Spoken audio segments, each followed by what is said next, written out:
The Maji Revolution in Tanzania. Tanzania, or East Africa, was under German colonialization during the 19th and early 20th centuries. The Germans were terrible rulers. They used violence and repressive tactics to suppress the Africans. They implemented new laws based on European judicial system. Oftentimes, these laws contradicted traditional African beliefs. If an African did not follow these laws or broke one of them, regardless of whether it was a traditional idea or not, they were very severely punished. Oftentimes, the least of the punishment would be whipping. More commonly was the losing of a limb, and not uncommon was death, oftentimes by hanging. Another thing that the Germans did was they heavily taxed the Africans. This was very hard considering the fact that the Africans already did not have a lot. They, most of the time, depended themselves on their own crops that they could grow to support their family. So the Germans would tax them, taking away some of their crops because of the fact that they had no money.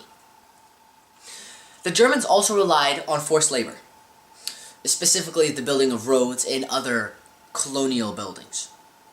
The Africans would have to balance the forced labor with harvesting and planting their own crops and harvesting and planting cash crops. Cash crops, specifically cotton, can be sold at a very high price. And the Germans did not have to pay for the labor, making the income tremendous for them. Africans would have to balance in a small area of fertile land, growing enough crops to support their family and to grow these cash crops so that they were not punished by the government. Because of the mistreatment of the Africans, Africans hated the Germans. Prophet Kinji Kitail Negwale went into the woods, the jungle specifically, for several days. When he returned, he claimed he was possessed by Hongo. Hongo was a snake spirit. He said that Hongo had told him that it was the Tanzanians' job to expel the Germans from Tanzania. This was very popular for the Tanzanians because it fed on their hatred for the Germans and it gave them a reason to revolt. They knew that it was their job, from their ancestors telling them, from a spirit telling them, that they needed to expel the Germans. To further convince Africans to join his revolution, Negwale came up with Maji war medicine. This war medicine was a mixture of water and a substance. When combined together, they formed a paste. This paste the Africans would smear over their body, and Negwale claimed that this paste would prevent them from being injured or killed from German bullets. The Africans believed them, thinking that their ancestors, that their spirit had given him the secret to this formula, and that they wouldn't be harmed.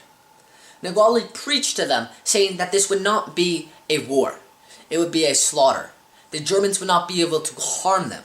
They would quickly kill all of the Germans because their bullets would not be able to kill them. People flooded to join the Maji Revolution. However, they were very poorly armed. Oftentimes, their only weapons would be spears, hide shields, bow and arrows, rocks. All primitive weapons that pretty much anything that they could get their hands on. And they were all primitive weapons. At the beginning, the Maji won the initial assaults against the Germans. The Germans were unprepared for the revolution, and settlers were killed. German troop patrols were killed. However, the Germans did find out about this, and before Negwale could escape, they hung him. This did not end the revolution, however. Negwale's brother and other African tribe leaders joined together to further spread the Maji revolution. In fact, 20 different ethnic groups made up the Maji rebels.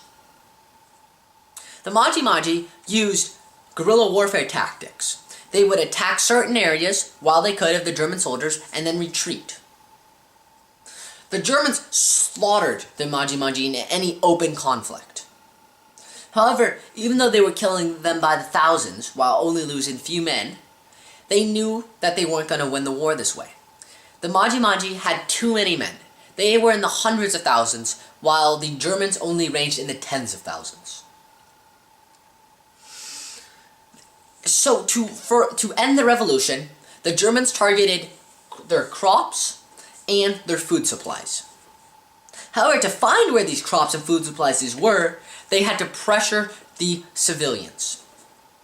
Again, they used repressive tactics to find out the information of where the Maji rebels were camped and where their food storages were. The Germans would oftentimes kill or torture or harm a family member if the civilian lied to them or did not tell them where the Maji rebels were.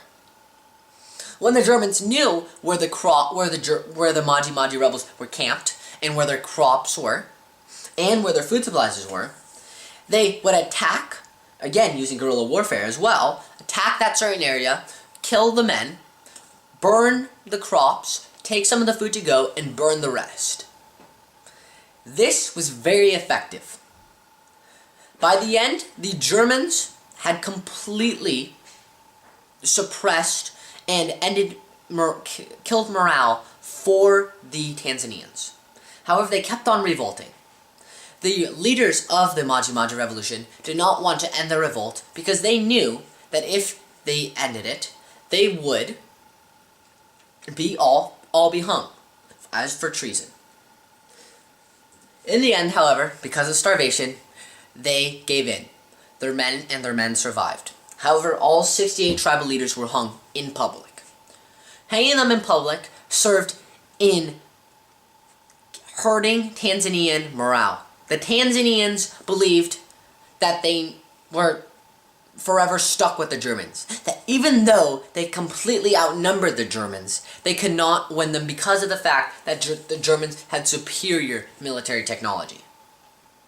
In fact, 75,000 to 350,000 Africans were killed, while only 500 to 700 Europeans were killed. The difference is tremendous. In the end, however, the Tanzanians refer to the Maji revolution as a crucial time in Tanzania's history. It was the first time that the Tanzanians had united together against a common enemy. This is very important, and it is the first time that the Tanzania ever united and showed the people that they could come together despite their differences and their ethnic groups and religion and their traditional beliefs. And here's my bibliography. Thank you.